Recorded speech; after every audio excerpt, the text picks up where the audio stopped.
네. 네, 우리 박관순 형제, 성찬 쉐어링 감사드립니다. 정말 관순 형제 오늘 쉐어링에 사실 좀 의미가 있습니다. 전체를 생각하느라 개인을 놓쳤다. 이 관순 형제가 하나님도 사랑하고 정말 교회도 사랑하고 제가 참 좋아하는 형제인데요. 대화만 하면 이렇게 되는 거예요. 그러다가 요새는 이렇게 되고 있습니다. 그래서 참 하나님을 사랑하는 사람들에겐 모든 게 앞에서 선을 이룬다는 말씀처럼 때로는 내 생각과 좀 다른 것 같아도 우리가 마음을 합해서 가면 주님께서 서로를 또 이해하고 연결되는 때를 주시는 것 아닌가. 굉장히 많은 것을 고민하고 성찰하고 또 그것을 예수님 안에서 또 믿음으로 또 사랑으로 승화시켜가는 나눔에 대해서 감사드립니다. 안타까운 소식과 기쁜 소식이 이제 있는데요. 먼저 안타까운 소식은 우리 이지수 자매의 아버님 한 2달 전부터 교회를 나오시다가 지금 급작스럽게 말기암이 판정이 되어서 투병 생활을 한 달간 하시다가 오늘 새벽에 떠나셨습니다. 삼성병원 장례식장에서 빈소가 마련되어 있고 바이블 톡 인도자 밴드에 아마 그 부고 사항이 공지가 돼 있을 겁니다. 우리 정가성 형제 장인이시고요. 그래서 우리 형제 자매들 많이 또 위로해 주시길 바랍니다. 좋은 소식은 올해 우리 서울교회 또 뭐 분당교회 등등에서 우리 교회 고3들이 대부분 서울에 있는 대학들로 거의 다 진학을 다 했고요. 재수생들을 포함해서 제가 아는 한은 정말 기적 같은 일들이 많이 일어났습니다. 그래서 물론 뭐 우리 형기군은 자발적인 선택으로 붙은 학교를 놔두고 재수를 선택했지만 어쨌건 붙은 것이죠. 보다 더 나은 선택을 위한 재수는 나쁜 게 아닙니다. 그래서 작년에 재수를 선택했던 자녀들이 대부분 뜻하는 바를 다 이루게 돼서 아주 기쁘게 생각합니다. 아무튼 부모님들에게도 축하의 말씀을 드리고 싶습니다. 오늘은 예수님이 만든 가족이라는 주제로 같이 말씀을 좀 나누도록 하겠습니다. 사실 이 주제는 최근 들어 정말 많이 마음속에 제가 생각하고 고민했던 부분이기도 합니다. 이것은 교회의 본질과도 연결된 부분이고요. 오늘 예배는 좀 바쁜 예배인 것 같아요. 오늘 설교 마치고 이따 광고 때는 짧게라도 호프 총회를 좀 해야지 되고요. 그리고 난 다음에 세례도 있고 해서 제가 이 설교를 30분까지 끝내도록 하겠습니다. 25분 안에 최선을 다해서 빠르게 달려보겠습니다. 집중하시고 따라와 주세요. 좀 줄여서 할 테니까. 우리가 잘 아는 마가복음 3장 31절로 35절 말씀인데 이 구절을 다 같이 한번 읽어보겠습니다. 시작. 그때 예수의 어머니와 동생들이 찾아와 바깥에 서서 사람을 들여보내어 예수를 불렀다. 무리가 예수의 주위에 둘러 앉아 있다가 그에게 말하였다. 보십시오. 선생님의 어머니와 동생들과 누이들이 바깥에서 선생님을 찾고 있습니다.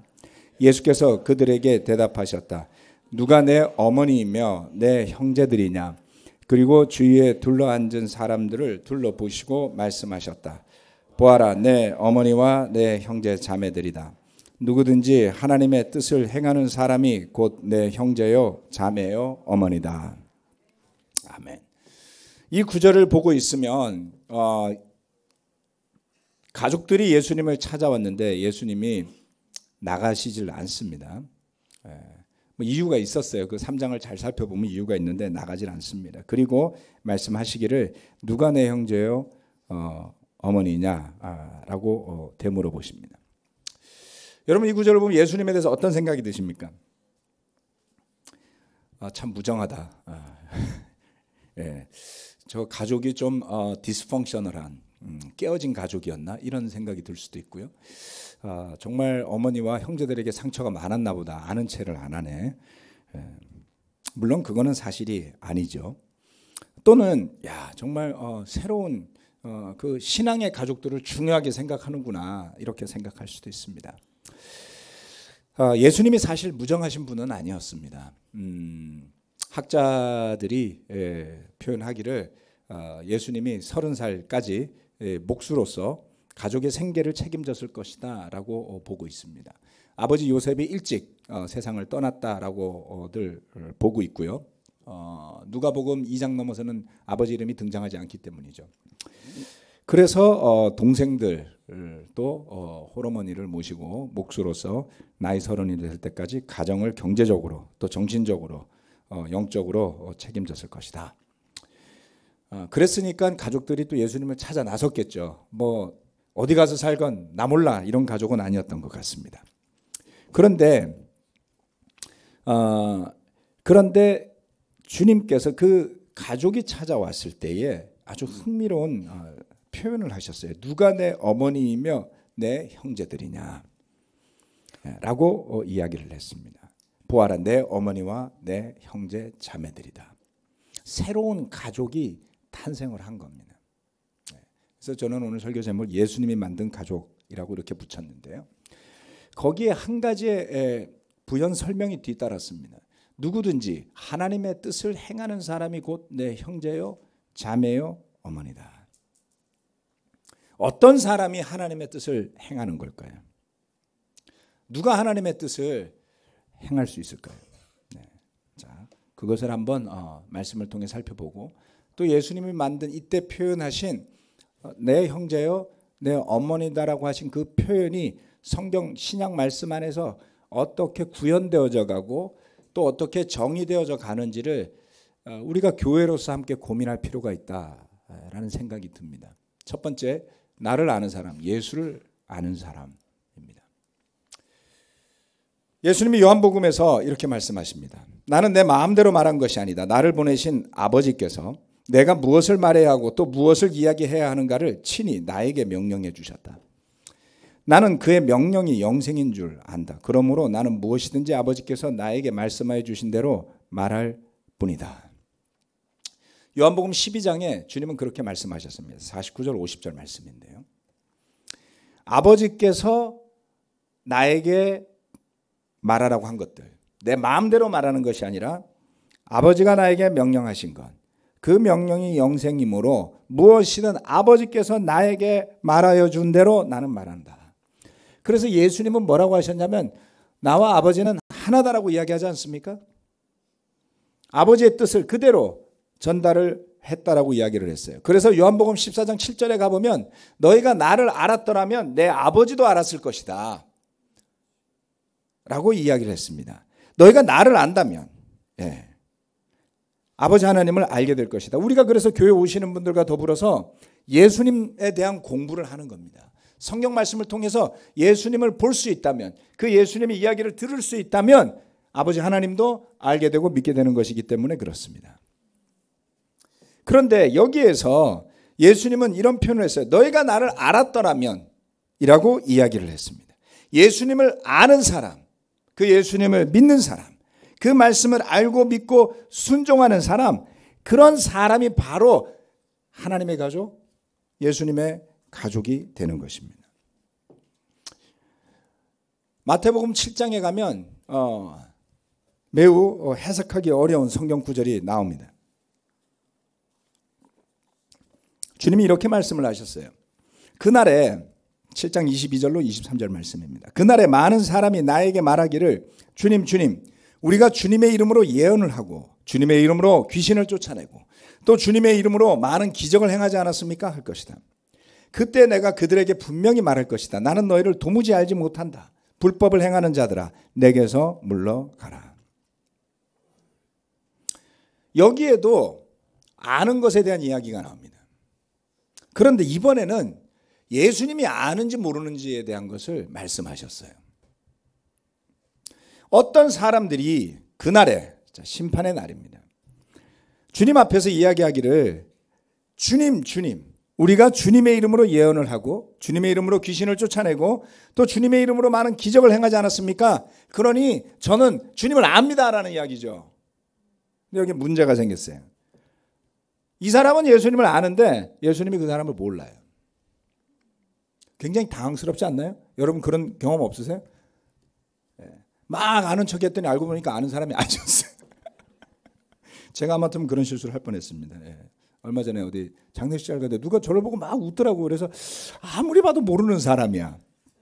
밖에서 보고 있는데 내가 모르는 다른 교회 형제인가? 자매인가? 한참 그러고서 인사를 하려고 그랬더니 내 뒤에 서 있는 사람 보고 웃는 거였어요. 큰일 날 뻔했죠. 네. 어떤 사람들이 자기는 주님을 안다고 생각했어요. 믿었어요. 왜요? 주님의 이름을 불렀고요. 많은 일을 했습니다. 귀신을 쫓아냈습니다. 기적까지 행했어요. 그래서 당연히 나는 주님을 알지 라고 생각했는데 주님이 그걸 알지 못한다 그랬어요. 뭐가 문제죠? 예수님이 말씀하셨어요. 불법을 행하는 자들아. 뭘 하기는 했는데 그것도 주님의 이름으로 했는데 그리고 그걸 하는 사람들은 철저히 주님을 믿었는데 어떻게 이런 일이 있을 수 있을까요?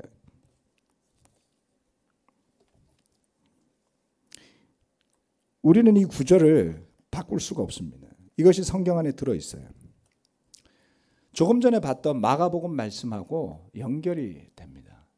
하나님의 뜻을 행하는 사람이라고 했어요. 그런데 여기에 그 가족에 포함될 수 없는 사람들은 불법을 행하는 자들이라고 했습니다. 예수님의 말씀에는 분명한 일관성이 있다는 것을 봐야만 합니다. 왜요?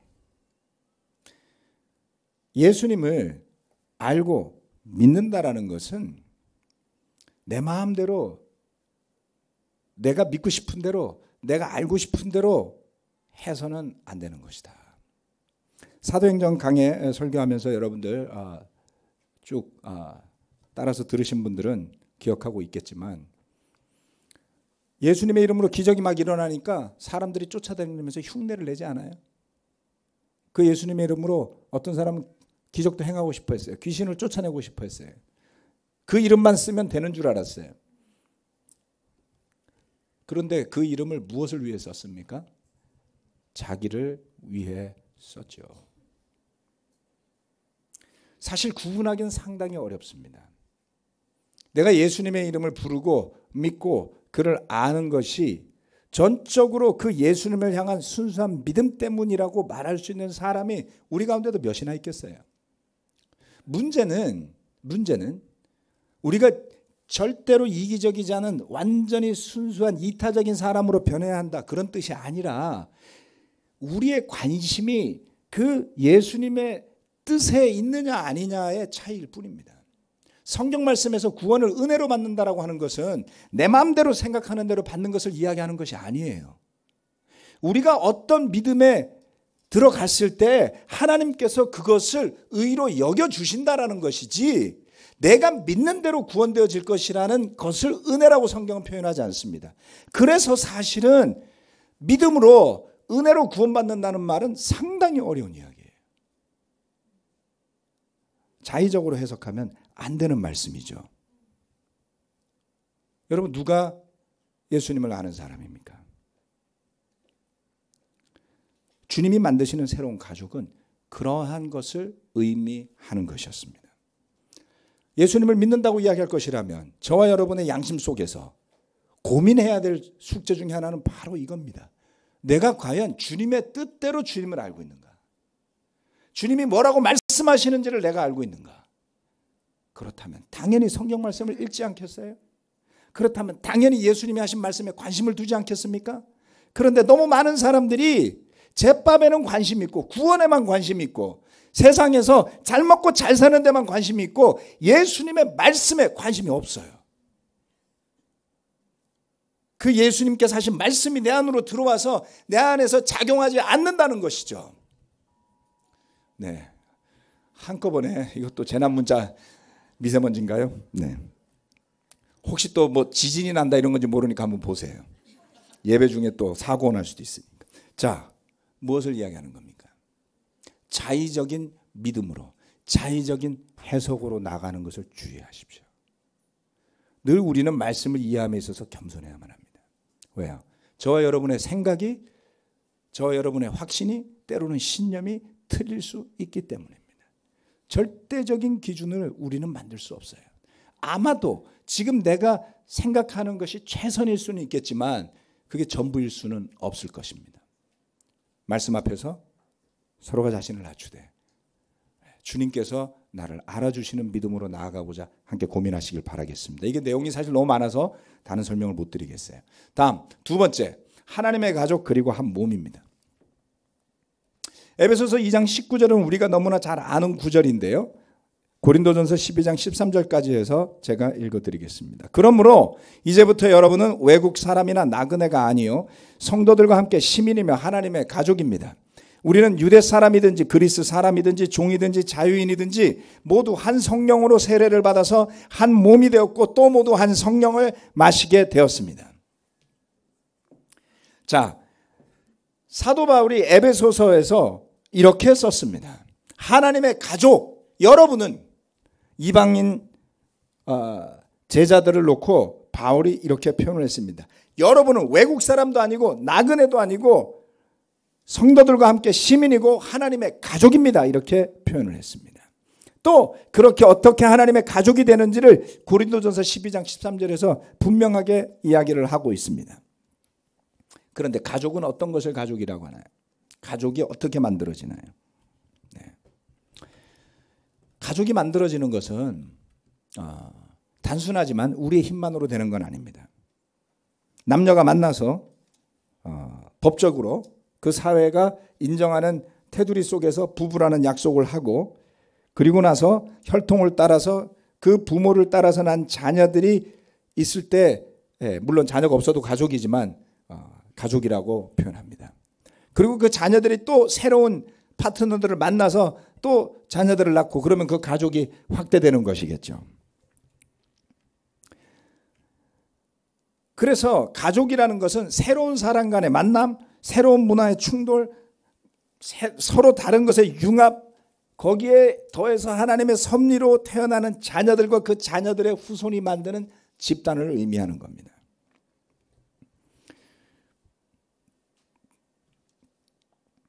우리가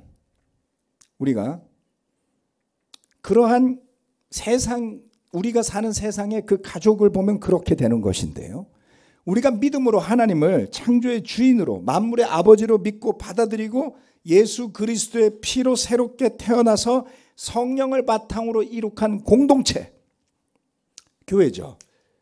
그것을 바로 하나님의 가족이라고 성경이 표현합니다. 여러분이 그런데 성경 말씀을 잘 살펴보면 놀랍게도 하나님의 구원의 역사는 가족으로 시작이 됩니다. 너무나도 당연하게 생각하지만 그게 정말 당연한 것인지를 생각해 봐야 되죠. 아담과 하와가 부부가 되고 그 사이에 태어난 자녀들이 태어나고 번성하면서 땅을 가득 채웠다 그랬어요. 그런데 하나님께서 아브라함을 또 부르실 때 그 타락한 세대 가운데 새로운 민족을 세우시거든요. 그런데 방법이 아브라함이라는 한 사람을 불러서 그로 하여금 가족을 만들게 하셨어요. 그리고 그 가족으로부터 민족이 나오게 하십니다. 이것이 우연일까요? 하나님께서 이 세상의 구원의 계획을 만드실 때 미국의 네이비실 팀처럼 또는 우리나라의 해병대처럼 특수하게 뽑아서 세운 집단으로 구원의 계획을 세우신 게 아니라는 거죠. 올림픽에서 금메달을 따기 위해서 선수촌을 만들고 집단 합숙을 시켜서 뭔가를 가르쳐서 특수한 가르침과 능력으로 세상을 구원하게 하는 그런 게 아니라 그냥 평범한 한 사람이 가정을 이루고 가족을 이루고 자손을 낳고 그 자손들에게 하나님에 대한 이야기를 하면서 그 가족이 점점 더 늘어나서 그들을 통해서 하나님께서 뭔가를 하시다라는 거예요. 그래서 성경은 잘 살펴보면 가족의 역사입니다, 여러분. 그래서 맨날 이름이 많이 나와요. 그래서 이름 읽기 되게 힘들죠. 모르는 사람들만 잔뜩 있으니까 좀 참고 읽으세요. 그러면 괜찮아집니다. 지나다 보면 친해지죠. 가족이 중심이에요. 그리고 예수님이 오셨어요. 그 예수님이 오셔서 이제는 좀 다른 가족을 만듭니다. 이 가족은 더 이상 아브라함의 혈통의 가족이 아니에요. 새로운 하나님의 가족을 만드는 것을 그 마가복음 3장에 사신 말씀으로 암시하셨거든요. 하나님의 가족이라고요. 그리고 오순절날 교회가 새롭게 탄생했는데 이 교회가 그 당시에 존재했던 종교 집단하고 좀 다르게 움직여요. 예. 사실 우리는 당연하게 받아들일 수 있지만 그것을 그 당시에 보던 사람들은 놀랐습니다. 유대인들은 종교적인 열심이 있는 사람들이지만 공동체로서 예수님을 중심으로 만들어진 교회처럼 살거나 움직이지는 않았어요. 그리스도 예수를 주님으로 믿고 고백한 사람들이 함께 모여서 음식을 나누어 먹습니다. 함께 모여서 가르침을 듣습니다. 함께 모여서 기도합니다. 함께 모여서 교제합니다.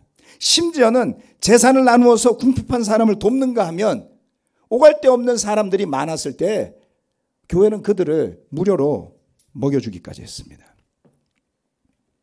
교회는 이전까지 존재했던 이스라엘 공동체 안에 어떤 집단과도 전혀 다른 색채로 뭔가를 주는 그런 그룹이 되어 있었던 거예요. 왜 그랬을까요? 이렇게 교회가 생겨나고 시간이 흘렀어요. 사도 바울, 나중에 사도가 된 바울이 세례를 받고 그 가족에 동참해서 시간이 흐르면서 그는 자신이 알아왔던 신앙의 공동체와 전혀 다른 교회 공동체를 통해서 뭔가를 배우기 시작을 했습니다. 그렇게 깨닫고 배우게 된 바울이 성령의 인도하심을 통해 통찰력으로 바라보고 표현한 것이 또한 하나님의 가족이라는 단어였어요. 가장 적절한 단어입니다. 자, 구약 성경에서는 그림이 너무 작은가요? 글자가 좀 작군요. 자, 저것은 구약의 성전을 상징하는 촛대입니다. 구약에서는 이스라엘 백성들의 모임을 총회라고 불렀습니다. 그래서 하나님의 총회라고 앞에 하나님 자를 붙이기도 했어요. 그 총회는 카할이라는 히브리어로 부릅니다. 영어로 쓰여 있죠. 네. 이것이 이스라엘 백성의 집단 체제였습니다. 그런데 신약 시대에 이르러서는 주님, 예수님께서 불러들인 그 사람들의 공동체를 뭐라고 불렀냐면 에클레시아라고 불렀어요. 네. 자, 교회에 대해서 제가 몇 년 동안 설명해 드렸기 때문에 대부분의 형제자매들은 들어본 기억은 있을 거라고 생각합니다. 꼭 외우시지는 않아도 되지만. 자, 이것이 어떤 의미냐면 새롭게 탄생한 거예요. 이 에클레시아라는 것은 예수님이 마태복음 16장에서 처음으로 언급하고 그리고 사도행전에서 오순절날 교회가 탄생한 다음부터 만들어진 그 공동체를 에클레시아라고 부른단 말이에요. 예수님이 탄생을 예고하셨죠. 그런데 이 에클레시아라는 단어는 흥미롭게도 카할이라고 부르는 이스라엘의 그 총회를 나중에 예수님이 오시기 전에 한 200년 전에 알렉산드리아에서 히브리어 성경을 헬라어로 번역한 70인 역에서 카할이라는 단어 대신에 에클레시아라는 단어를 써요. 그 번역본에서. 카할이라는 단어는 assembly, 모임이라는 뜻입니다. congregation, 회중이라는 뜻을 가지고 있어요. 헬라어 가운데 가장 그 뜻에 적합한 단어가 에클레시아라는 단어라고 판단해서 번역을 했는데 또 다른 단어가 하나가 존재합니다. 그게 뭐냐면 시나고그라는 단어예요. 시나고그는 뭐라 그랬죠? 회당이라고 불렀습니다. 그렇죠? 예수님 시대에 시나고그 있었죠. 하지만 에클레시아는 없었어요. 즉 이스라엘이 자신의 믿음의 공동체를 뭐라고 불렀냐면 시나고그라고 불렀는데 예수님은 나를 통해서 만들어질 공동체는 에클레시아가 될 거라고 하셨어요. 차이가 있습니다. 어떤 차이가 있냐면 굳이 따지자면 카할이라는 단어나 시나고그라는 단어는 사람들의 모임이란 뜻이에요. 모임. 그런데 에클레시아라는 단어는 불러들였다는 뜻이 있습니다. 다시 말해서 불러서 와서 있는 사람들이란 뜻이죠. 그래서 이스라엘의 총회는 혈통을 따라서 그냥 존재하는 거예요. 그런데 교회는 어둠에서 빛으로 옮긴 사람들이에요. 그렇죠. 복음으로 불러들인 거예요. 예수 그리스도의 이름으로 불러들인 사람들이 모인 곳이 교회, 즉 에클레시아를 구성하는 겁니다. 또한 그래서 예수님께서 새로운 공동체 탄생을 예고하실 때에 모임이라는 단어 대신에 의미를 부여한 에클레시아라는 단어를 쓰신 이유가 있지 않을까라고 생각할 수 있는 것이죠. 이 카할과 에클레시아는 큰 차이가 존재합니다. 왜요?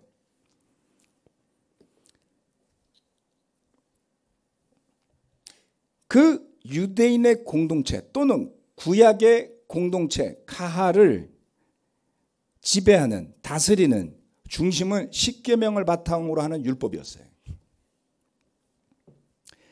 딱딱하고 강력한 법적 구속력이 있는 율법, 십계명만 있는 게 아니라 많습니다. 네. 그 계명과 율법을 바탕으로 하는 공동체와는 아주 다르게 에클레시아, 교회라는 공동체는 예수 그리스도의 사랑의 법으로 다스리는 것이었어요. 카할이라는 집단은 군대처럼 움직이기도 했지만 사도행전의 교회는 어느 한 구절에서도 구약의 이스라엘 백성들처럼 국가 같은 또는 군대 같은 형태를 취한 적이 없습니다. 오히려 이 에클레시아는 율법과 제사장 체제가 아니라 복음을 중심으로 예수 그리스도를 머리로 사도적 권위를 바탕으로 섬기는 사람들과 그 말씀을 가르치고 행하도록 권면하는 가족적인 체제로 변하게 되는 것입니다. 여기에는 엄청난 차이가 존재하는 것입니다. 결혼하신 분들은 잘 아시겠지만 결혼만 한다고 그냥 가족이 되던가요? 남녀가 만나서 서로만 좋아하면 뜻이 통하던가요? 그런 걸로 착각할 뿐이죠. 부부가 마음을 하나로 모으고 서로가 서로를 그리스도의 마음으로 섬길 정도까지 가려면 멀리 가셔야 돼요. 거기에 자녀들이 태어납니다. 이제 애가 태어나면 이게 방정식이 1차에서 2차, 3차로 넘어가기 시작해요. 복잡해지죠. 관계도 훨씬 어려워집니다. 가족은 그냥 아무렇게나 만들어질 수도 있지만 제대로 성숙되어지고 제대로 진리 위에 서지 않으면 제대로 기능하지 못합니다. 교회라는 곳은 수십 명, 수백 명, 수천 명, 수만 명의 사람들이 모여서 이루는 공동체예요. 그런데 그러한 하나님의 가족이 뭔지도 모르는 우리가 또는 매우 잘못 기능하는 역기능적인 환경 속에 살아왔던 우리가 제대로 가족으로 기능할 수 있을까요? 내 뜻대로 한다면 절대 되지 않습니다. 구성원 한 명 한 명이 어떤 가족으로 자신이 어떻게 부르심을 받았는지를 분명하게 알고 믿어야 하고 함께 우리가 하나님의 가족으로 세워져 간다는 것을 알고 있을 때에 이 가족은 뭘 하는 거죠? 빛이라 그랬잖아요. 어둠에서 불러서 빛으로 옮겨주셨다 그랬잖아요. 그래서 이 가족이 빛입니다, 여러분. 이 가족이 빛으로 기능하고 하나님의 가족으로 기능할 때 비로소 어두운 세상 가운데 빛을 내는 구원의 핵심 공동체로 성장해 갈 수 있는 것이죠. 왜 예수님이 교회를 군대라고 하지 않고 가족이라고 했을까요? 제가 군인 출신이라서 그런지 모르지만 진짜 가족은 비효율적이에요. 군대는 지휘관이 2년마다 바뀝니다. 이치임식에 제가 얼마 전에 우리 동기가 장군이 됐어요. 가서 이치임식에 따라갔더니 정말 효율적이에요. 딱 바뀌면 그날로 이치임식 하고 나면 그 부대 모든 체제는 새로운 지휘관의 지휘권에 다 달려있어요. 그 사람이 말하는 대로 움직여요. 가족은요? 아버지 말하는 대로 움직이던가요? 웃잖아요. 애들이 아빠 엄마 말대로 다 해줬으면 다 서울대 갔을 거예요. 그런 일은 안 일어납니다. 애들은 부모를 만만하게 생각할 수밖에 없죠. 애들을 진짜 움직일 수 있는 건 명령이 아니에요. 헌신이고 사랑이고 훈계고 가이드죠. 부모 노릇 진짜 힘듭니다. 우리 교회가 한때는 꼭 그런 건 아니지만 아주 군대스럽게 움직였던 때도 있었습니다. 그때는 다 젊었어요. 20대 정도일 때 정말 효율적이고, 그러니까 제가 우리 교회 와서 물 만난 고기같이 이렇게 잘 맞을 수가 없었어요. 시간이 흘러가더니 웬걸, 이게 알고 보니까 군대가 아니었어요. 네. 이익을 목적으로 하는 회사처럼 되어서도 안 되고요. 오직 승리만을 목적으로 하는 군대나 스포츠 팀처럼 되어서도 안 됩니다. 물론 우리가 이 교회라는 곳이 세상 안에 있으니까 부분 세상의 조직이나 단체를 닮은 모습이 있다 할지라도 궁극적으로 교회는 가족이어야만 합니다. 아멘. 가족은, 그런데 이 가족은 내 마음대로의 가족이 아니라 약속을 바탕으로 하는 하나님의 가족이어야 하는 것입니다. 자, 따라하시기 바랍니다. 하나님의 가족. 하나님의 가족. 한 번 더. 하나님의 가족. 그 가족 안에서 우리가 보호받고 서로 사랑을 표현하고 나누고 믿음의 교류를 안심하며 하면서 함께 성장해 나가는 것이죠. 제가 결혼을 하고 가정을 이룬 지가 수십 년이 지났습니다. 이제 비로소 가족이 뭔지 조금씩 알 것 같아요. 가족은 쉽게 이야기하면 우리나라 말 좋은 말이죠. 식구, 밥 같이 먹는 거예요. 명절날 가면 진짜 아무것도 안 해요. 제가 10년 넘게 고민해 봤어요. 도대체 추석이 뭐 하는 거지? 왜 설을 하는 거지? 유교적 관념을 빼고 한번 살펴봤습니다. 하는 게 밥 먹는 것밖에 없어요. 그러려고 6시간씩 7시간씩 차 타고 가서 밥 한 끼 먹고 오려고, 얼굴 한번 보려고 그러나? 근데 그게 가족이에요. 그렇지 않아요? 식구가 기쁘게 밥을 먹으면 엑설런트한 가족이고요. 밥 먹는데 불편하면 평범한 가족입니다. 뭐 밥을 같이 먹고 싶지 않아도 그냥 평균이에요. 에버리지. 오케이? 가장으로서 참 책임 때문에 바쁘기만 했던 시간도 많았습니다. 실수도 많이 했고 쉬운 게 결코 아니었습니다. 하지만 누가 굳이 가족을 분해해서 학문적으로 설명 안 해줘도 우리가 아는 것은 정말 가족이 잘 펑션할 때 위로받는다는 거예요. 그렇지 않습니까? 부모님도 우리가 솔직하게 인정해야 돼요. 자식을 통해서 얼마나 많은 위로를 받는지. 그걸 까먹으면 자기가 받는 거는 싹 갖다 치우고 자기가 해주는 것만 생각하는 이기적인 부모가 되는 거예요. 태어나서부터 자라면서 얼마나 많은 위로를 받았습니까, 여러분? 자녀들한테 이야기해 주세요. 내가 너희를 통해서 많은 위로를 받았다고. 짐처럼 느끼게 말씀하지 마세요. 물론 짐스러울 때도 있습니다. 부모님에 대해서 얼마나 감사한지 우리가 말해줄 수 있어야 돼요. 그러나 부모 되기는 자식 되는 것보다 훨씬 어려운 거 아시죠? 가족이 가족다울 때 세상이 조금 더 견뎌낼 만한 곳이 되지 않습니까? 그리고 가족 중에 최고의 가족은 바로 예수님이 말씀하셨던 가족입니다. 지난주에 우리 승태 형제 바이블톡에 제가 처음 가봤어요. 처음 가봤는데 분위기가 얼마나 좋은지 바이블톡 끝날 때쯤 갔거든요. 성경 공부 때문에. 야, 이게 가족이구나 그런 생각이 들었습니다. 금요일 저녁에 금융회사에서 일하면서 정말 정신없이 바쁠 형제가 자기 집에 사람들 모아놓고 뭐 서로가 가지고 온 거 뭐 나누면서 열심히 분위기가 너무 좋았어요. 와, 이게 가족이구나. 밥 같이 먹잖아요. 같이 나누잖아요. 오늘 예배 끝나고 와서 식사하실 거죠? 아멘. 식구가 되시는 겁니다. 가족 중에 최고의 가족은 예수님이 말씀하셨던 가족이에요. 주님이 뭐라 그랬습니까? 보아라, 내 어머니와 내 형제 자매들이다. 그 말씀 하나로부터 시작해서 결국 나중에 생겨난 교회는 그 주님의 말씀처럼 예수님을 중심으로 한 제대로 된 가족이 되어서 세상을 구원하는 빛이 되었던 것입니다. 함께 고민했으면 좋겠어요. 사실 이 짧은 시간에 다 설명드릴 수는 없습니다. 앞으로 함께 고민하고 함께 공부하고 우리 자신이 그와 같은 하나님의 가족으로서 더 발전할 수 있다면 얼마나 큰 축복일까라는 생각을 하게 됩니다. 말씀 마치겠습니다. 아멘.